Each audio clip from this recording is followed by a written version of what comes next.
think of this place, Hunter? It's the place to get out of as fast as possible. You realize that your move is going to open here? I won't be here for it. But your name's going to be on it. Well, if I don't have to see it, it'll be all right. I hope it makes money, but I don't. Hey, we're drawing a crowd again. God. Why are you hiding here? Look at this. You've drawn a crowd. That's why I'm hiding. Everywhere you go, you draw a crowd with this.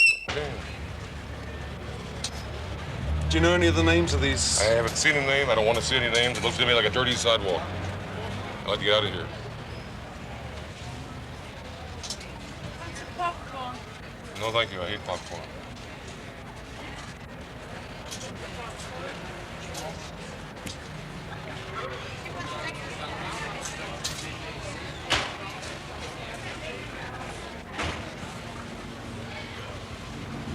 You just had to figure out what you're going to do. I refuse to go out there in this thing until you know what you're doing.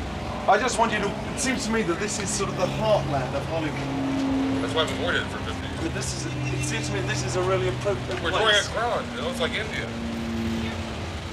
If I sit down here, God damn it, I'll be out of here in 13 more seconds if this keeps up. We may as well go to Bangladesh. Look at this. We've drawn a crowd for nothing at all. Aim at somebody else, Philip. Day 4, Hollywood. The Sunset Marquis Hotel. The appointment with a scriptwriter from Universal Pictures. Basically, the story's about two people. One, Hunter Thompson, Raoul Duke, Hunter's alter ego, begins with this character, with a journalist character, getting beat up by the Hells Angels, and it ends, the last 30 minutes of the movie ends on the campaign trail, either like 1980 or 1978 or 41, a campaign trail that has, well, it's going to be a fictional campaign trail, but has Ralph ever flipped out around you? Has he ever like expressed his anxiety to a point where it just exploded? Oh yeah, he's tried to kill me. He has a deep hatred for me somewhere down in his soul. But it usually comes out like the drawings, just like that at sudden moments, you know, otherwise perfectly passive as though there's nothing wrong. I'm prepared to put up with any kind of insult so he might Ralph is essentially out, greedy, he wants money. See, that can be actively done on film and be interesting. A guy that like, who just is overwhelmed by this kind of craziness and just acts it out real quickly and drawing. I shouldn't. I hate his drawing. Yeah. He always seems to be embarrassed by them. I can't understand why. I've been embarrassed from the very start. They always get an assignment, though. See, I'm so reluctant to go into this whole circus. You know, the idea of going anywhere with Hunter is horrible. The idea, and I'm always trying to hide, you know, get away, hide in the toilet. But he always finds me. I'm trying to express that to you, that I am extremely dull, and somehow I got involved in this thing, and somewhere in me there's a little cubicle that lets out these drawings occasionally. That's all. The rest of them is intensely dull. I mean, yeah, you can tell how retiring Ralph is with the kind of work he does. Brings in money. Right. It's interesting to see what happens to a person when he suddenly realizes that being crazy he can't pay. It's got to be so done if people want to leave the cinema, I think. Just doled out the BBC. I think it's more fun to fictionally create it based on the reality. The reality is pretty simple, you know, which you've expressed, the idea that you remain like a passive passenger up to a point until your paranoia overtakes you and you try to get high.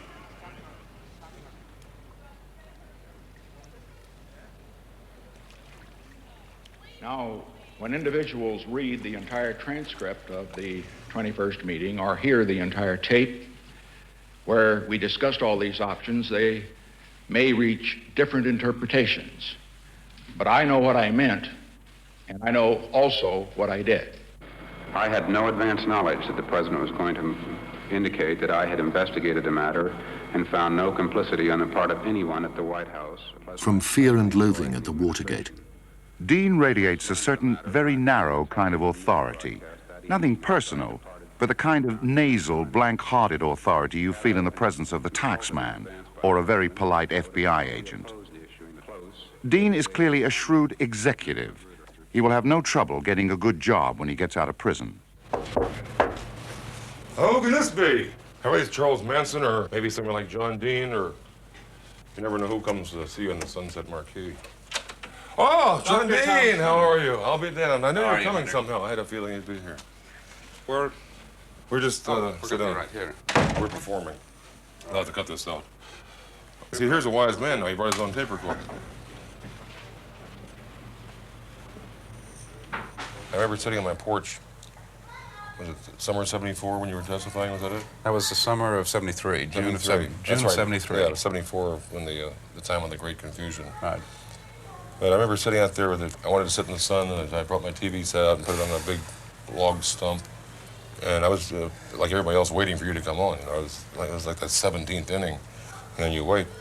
And I honestly didn't believe you could pull it off. I admired it tremendously. I might be confused, but it struck me that you had very little room to walk on that wire. I don't recall much feeling of any room at all. Yeah, That it was just. If there was light at the end of that But tunnel, one thing I couldn't over-testify, and I couldn't under-testify. Yeah, and you had to be believed at the same time, totally. Well, I had one thing going for me. I was telling the truth. Well, but no one knew that. I wasn't sure of that. No. I was, I think you had a lot of people on your side. It was like the ultimate underdog thing. Well, I didn't know that at the time. That I wasn't on anybody, your side before I didn't know anybody was out there on my side when I was testifying. I wasn't until I thought you it was, started testifying. in fact, I saw it. It wasn't until, I knew my wife was behind me, and my lawyer by then came to believe me. He had doubts and questions along the way. But by the time I testified, I thought, well, I know that at least two people are in my corner, and I didn't really know anybody else was there at all. Well, I wasn't until you started. But then the weight of the thing came down. It was like... one day of reading the totality of that 8 hours of straight reading to... What would happen to you if you hadn't been believed? I thought there was a likelihood that, say, Nixon, Haldeman, Ehrlichman, Mitchell, in other words, the top men of that presidency would all testify against me, and it would be my word against theirs, and that would mean about 186 counts of perjury against me. And until the tapes came out that verified my testimony, it was very lonely. I was hanging just like that on that wire. After the tapes were found... And you're talking about Nixon's version, or the... Well, that's what happened. He released his version, which came close to my testimony, but nevertheless always had that gap about any problem. That was one of the damnedest documents I ever saw. I still have. That's a classic. That's right. So I was hanging out there by my thumbs. What would have happened though if you hadn't been believed? I'm not sure why I believed you right away, but I was. I think after that, like 2 hours of the first day, I suspect things began to tip seriously. People began to believe you. I'm not sure why I did. I suspect that I might have spent a lot longer time in prison. What would happen with Nixon? He'd have walked away. Let me tell you something that absolutely blew my mind the other day. A reporter said, "How do you think Americans would vote today, knowing what they know about Richard Nixon, if he ran against George McGovern?" You know, the vote was almost identical to what it once was. Well, who did this poll? It was a national poll. That sounds insane to me. The 37th President of the United States, Honorable Richard M. Nixon. Hunter's nightmare of a revitalized Nixon coming back into public life is confirmed by a network news item. Nixon comes out of retirement in San Clemente to open a sports center named after him in Kentucky. The standing ovation he receives from an uncritical public confirms Hunter's worst fears that the lessons of Watergate have already been forgotten. Acting in the spirit of Gonzo, he decides to launch the Re-elect Nixon in 1980 campaign with the idea of provoking some kind of public reaction. He calls in two friends, both actors, to help stage the inaugural rally. This man got a raw deal. This guy got a raw deal. Tonight we're going to ask him to pardon us. Ask Nixon to pardon us. Ask Nixon to pardon us. Ask Nixon to pardon us. Ask Nixon to pardon us. Ask Nixon to pardon us. Now more than ever. The meeting in Beverly Hills isn't a runaway success. There's a total attendance of 3. Different years. 4 other years. You don't forgive Richard Nixon? When I came here, I'll be honest, I didn't forgive him. And why have you changed your mind? Your speech, the excitement tonight, everything surrounding my mind is being changed tonight. I think we're having an impact. Come on, we're having some impact here. But do you feel one guy shooting it in the right direction against something as big as Nixon, as big as the state, can actually achieve anything? I think so. I think so, but I have to think so. That's... If I didn't think so, I'd be dumb. It would be I'd have to look at myself in the mirror and think, wait a minute, if this is all totally useless, then why are you doing it? I could get rich. There are a lot of things I could do. I was a good criminal at one point, and probably still am in some ways. But no, I have to think that a person can do something good, but I'm not sure how you'd. Maybe I might be just doing myself good in some way. I don't know. The third president, Thomas Jefferson, had a vision of America. He believed that this whole new country, this giant unformed continent, offered the chance to start again.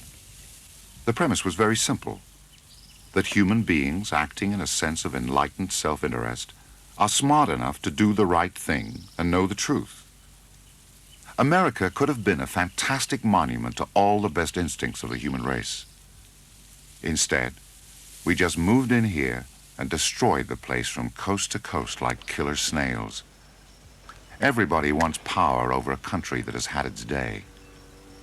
I think we're finished.